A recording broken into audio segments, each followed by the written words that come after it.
মার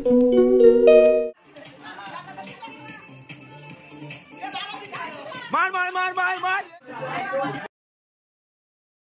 hi everyone, welcome to my new blog. Trailer দেখে ভাবছো তো যেটা কি হচ্ছে। এই ভিডিওর অনেক শর্টস তোমরা দেখেছো, কিন্তু আজকে এই ভিডিওতে ডিটেলসে তোমাদের সাথে সবকিছু শেয়ার করব। দিনটা ছিল 2025-এর 5ই জানুয়ারি, আর ওই দিন আমরা মামার বাড়িতে সবাই মিলে অ্যারেঞ্জ করেছিলাম একটা ফ্যামিলি পিকনিক। আর পিকনিকটা করেছিলাম আমরা মামার বাড়ির ছাদে। এখানে তোমরা দেখতেই পাচ্ছ যে আমার সেজো মাসি রান্না বসিয়ে দিয়েছে সকাল সকাল, আর মাসি ময়দাটা মাখছে লুচির জন্য। জানুয়ারি মাসের প্রথম দিকে যখন আমরা পিকনিক করেছিলাম তখন তো প্রচন্ড শীত ছিল, আর দেখো ওই দিনের ওয়েদারটা কত সুন্দর ছিল, পিকনিকের জন্য একদম পারফেক্ট। এবারে তোমরা যারা ভিডিওটা দেখছো তারা তো ভাবছো যে 2 মাস করা আগের পিকনিকের ভিডিও আমি এখন আপলোড করছি। এই ধরনের বড় ভিডিও এডিট করতে তো অনেক সময় লাগে, আর আমার পার্সোনাল কিছু ব্যস্ততার কারণে আমি ভিডিওটা কিছুতেই এডিট করে আপলোড করতে পারছিলাম না। তাহলে একটু সময় করে ভিডিওটা এডিট করে তোমাদের সাথে শেয়ার করছি। দেখো আমাদের পিকনিকের সকালের জলখাবারটা কমপ্লিট হয়ে গেলে আমরা সবাই একে একে খেয়ে নিই। সকালের জলখাবারে ছিল আমার সব থেকে প্রিয় লুচি আলুর দম, আর সাথে নলেন গুড়ের মিষ্টি। আমি একমাত্র সেই বাঙালি যে খাওয়ার পরে মিষ্টি খেতে পারি না, তাই মিষ্টিটা নিয়েও আমি সেটা ভাইকে দিয়ে দিই। ইন্টারেস্টিং পার্টটা দেখো, আমার মাসির মোয়ের ওপরে বসে লুচি ভাজছে। এটাই হচ্ছে বড় রাঁধুনের বড় সিগনেচার। সকালের খাওয়া দাওয়ার পর্ব মিটিয়ে এবারে চলছে দুপুরের রান্নার প্রস্তুতি। পিকনিকটা যেহেতু আমরা বাড়িতেই করেছিলাম, তাই আমরা সবাই মিলে ঠিক করেছিলাম যে সকাল থেকে রাত অবধি আমরা পিকনিক করব। সেই মতো প্ল্যান করে 3 বেলার জন্য সব আলাদা আলাদা আইটেমও ঠিক করি, আর দারুণ মজা করি। তারপর মামা এখানে সন্ধ্যাবেলায় চিকেন পকোড়ার জন্য সুন্দর করে চিকেনগুলো পিস পিস করে নিচ্ছে, আর এদিকে আমাদের পিকনিকের শো স্টপার মাটনটা বড় মাসি আর ছোট মাসি মিলে পরিষ্কার করে দেওয়ার পর দিদি এখানে জমিয়ে সেটাকে ম্যারিনেট করছে।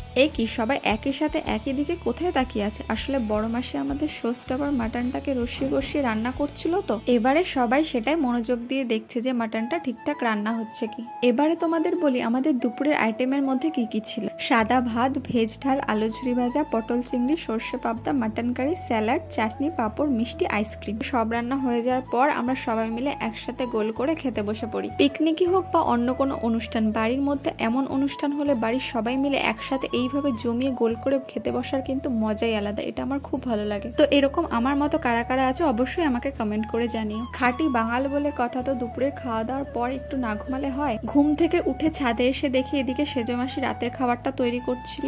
বেশিরভাগ রান্নাগুলোই আমার সেজো মাসি করেছিল, যেহেতু মাসির রান্নার হাত একদম ফার্স্ট ক্লাস। সবাই বাদবাকি রান্নাগুলো মিলেমিশে করেছিল, প্রত্যেকটা রান্নাই খেতে হয়েছিল খুব টেস্টি। আর এদিকে মামা এখন আমাদের সন্ধ্যার টিফিনের জন্য রেডি করছিল চিকেন পকোড়া। টিফিনে ছিল কফি আর পকোড়া। কফিটা তো আমি খাই না, কিন্তু পকোড়াটা খেয়েছিলাম। আর এদিকে দেখো ছোড়া আমাকে দেখিয়ে দেখিয়ে পকোড়া খাচ্ছে। এদিকে বাবা আর সব মেশোরা খেয়েছিল লুডো, আর তারপর আমরা সবাই মিলে আলোচনা করছিলাম যে 8টার মধ্যে তো আমাদের রান্না কমপ্লিট হয়ে যাবে, তারপর আমরা কি করব। সবাই ভেবেছিলাম যে মিউজিক্যাল বল, মিউজিক্যাল চেয়ার এসব খেলবো, গান চালিয়ে নাচবো, কিন্তু টুইস্টটা ছিল এখানে। মামার আইডিয়া মতো আমরা বাড়ির আনাচে কানাচে থেকে হাড়ি জোগাড় করে খেলি হাড়ি ফাটানো। ভিডিওতে সবার এক্সপ্রেশন দেখে বুঝতে পারবে যে আমরা ঠিক কতটা মজা করছিলাম ওখানে। মামা তো আমার চোখ বেঁধে আমাকে এমন ভাবে ঘোরায় যে চোখ বাঁধা অবস্থাতেও মনে হচ্ছিল আমি লাট্টুর মতো ঘুরছি। আর ঘুরতে ঘুরতে তো হাড়ি ফাটাতেই পারলাম না, উল্টা হাড়ি টপকে আমি চলে গেলাম। খেলাটাতে আমরা খুব মজা করেছি। চোখ বাঁধা অবস্থাতে তো কিছুই বোঝা যাচ্ছিল না, পাশ থেকে যদি কেউ ডিরেকশন দিয়েও দেয় তাতেও কেউ পারছিল না। সবার মধ্যে একমাত্র আমার মা আর দিদাই পেরেছিল ওইভাবে চোখ বাঁধা অবস্থাতেও হাড়ি ফাটাতে।